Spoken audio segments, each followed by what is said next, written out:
Hi everyone, welcome back to the video, and in this video we'll be covering up a very important topic which will be helpful for your school life as well. And at the same time, this video is mostly for the student who is preparing for like competitive exam or anything.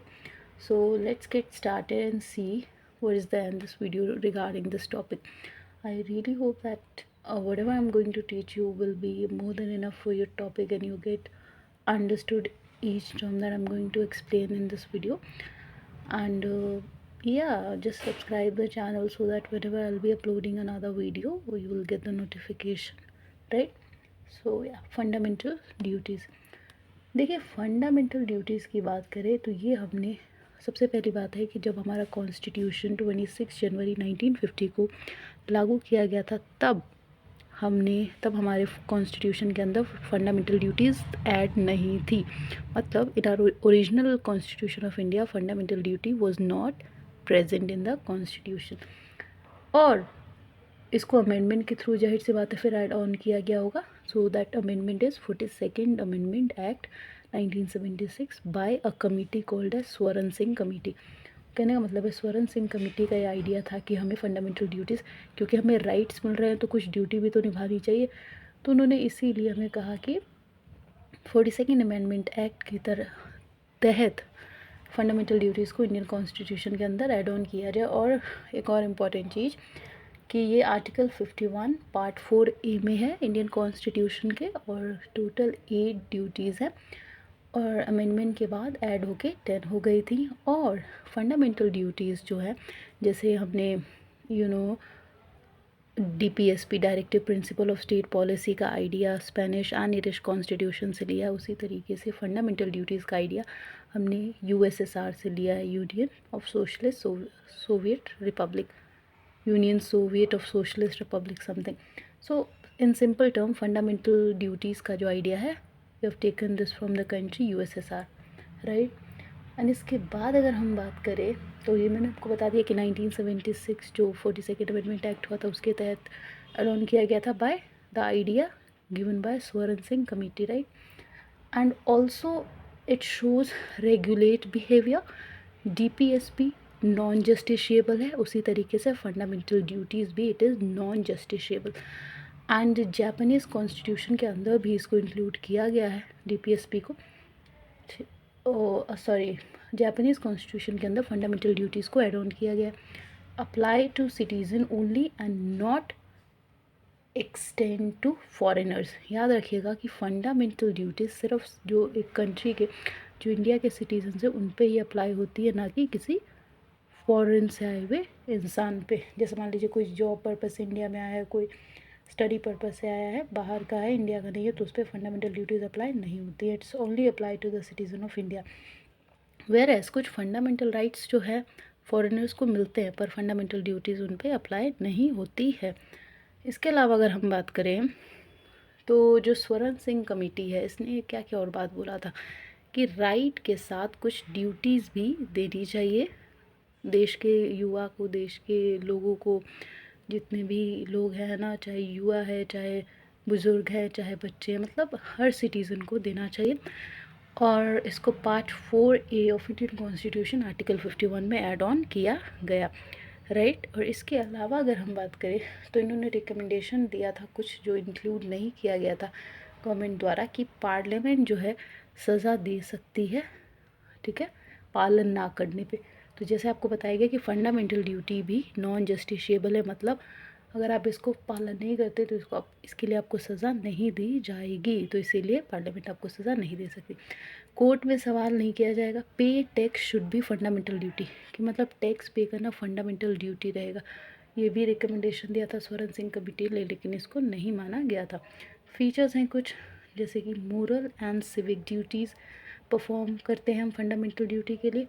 मतलब ये कोई legal duty नहीं करवाता हमसे, सिर्फ moral and civic duty करवाता है। Fundamental right on foreigner but not duty. हमेशा याद रखिएगा, फंडामेंटल राइट जो है, कुछ फंडामेंटल राइट फॉरेनर्स को दिया जा सकता है, लेकिन ड्यूटी कभी भी उन पर लागू नहीं की जाती। अब ये नहीं कि ऐसी, मैं फंडामेंटल ड्यूटी की बात कर रही हूँ। और नॉट इन्फोर्सेबल, इन्फोर्स नहीं किया गया है इसको, जब कॉन्स्टिट्यूशन बना था तब भी नहीं ऐड था, ये तो एक अमेंडमेंट के तहत घुसा है, मतलब इसको कॉन्स्टिट्यूशन के अंदर डाला गया, which is 42nd amendment act 1976। और इसके ऊपर कोई लीगल एक्शन नहीं लिया जा सकता क्योंकि इन्फोर्सेबल ही नहीं है, कानून इसको क्या लीगल एक्शन नहीं कंसीडर करता है फंडामेंटल ड्यूटीज़ के ऊपर।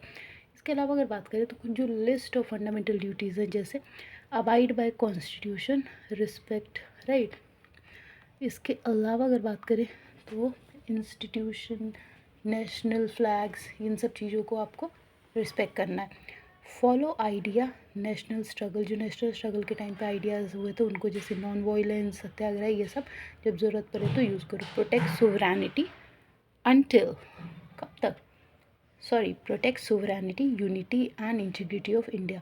यूनिटी, एकता कहते हैं ना, डाइवर्सिटी इन यूनिटी, तो इंडिया की सोवरेनिटी, यूनिटी और इंटीग्रिटी को बनाए रखना है। Defend country and national service.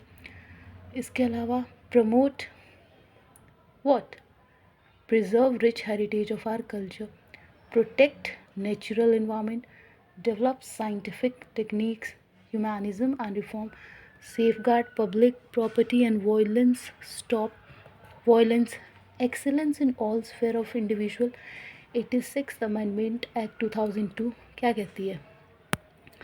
That parents or guardians should provide basic education to the children aged between 6 to 14 years, and this is also a fundamental right to education under Article 21 of Indian Constitution, right।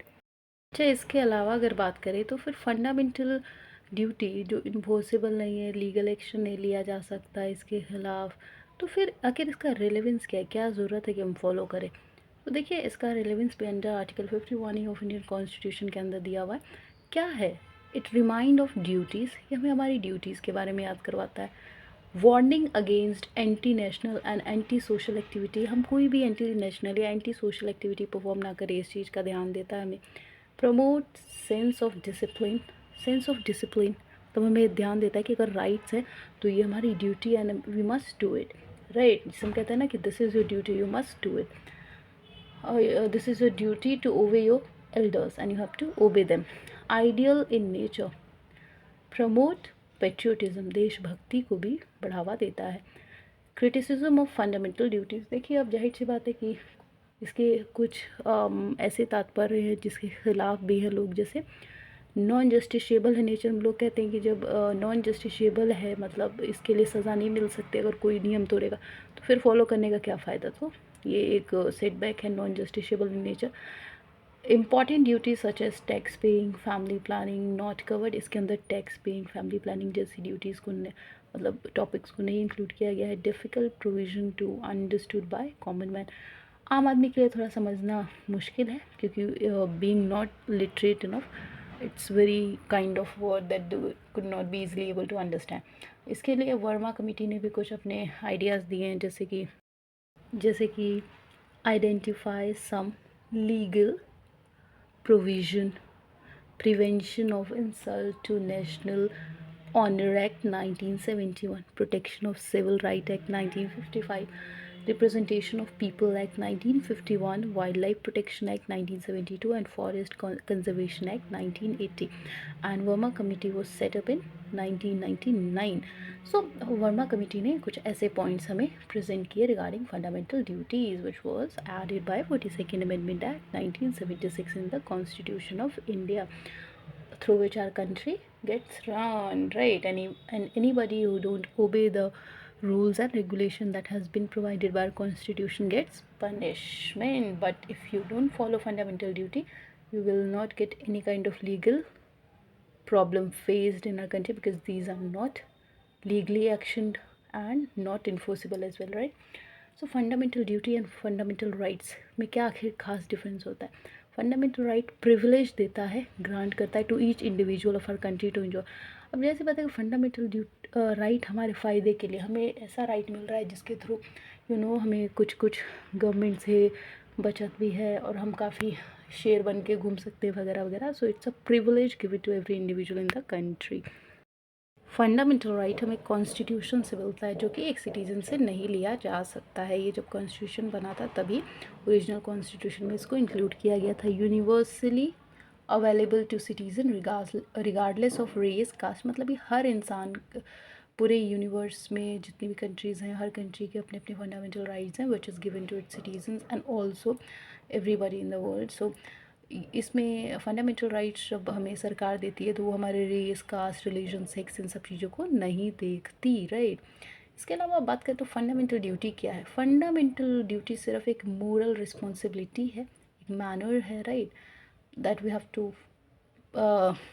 pay back in return for fundamental right that we are getting from the government.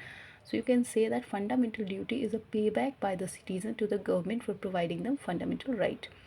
So it's only a moral responsibility. Legal responsibilities इसके under non justiciable and can't be taken to court of law, whereas fundamental right can be taken to court of law for its किस लिए, जब इसका उल्लंघन किया जाएगा।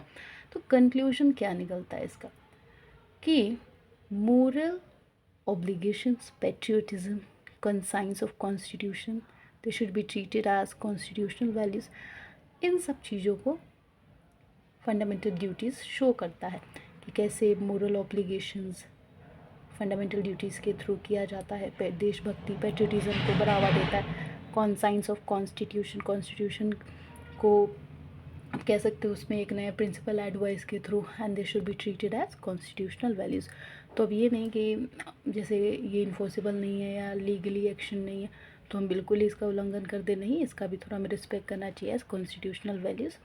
So I hope now you will get to understand the concept of fundamental duties, and if you really get, then you know what you have to do. You just have to subscribe the channel and share the video, like the video. Thank you.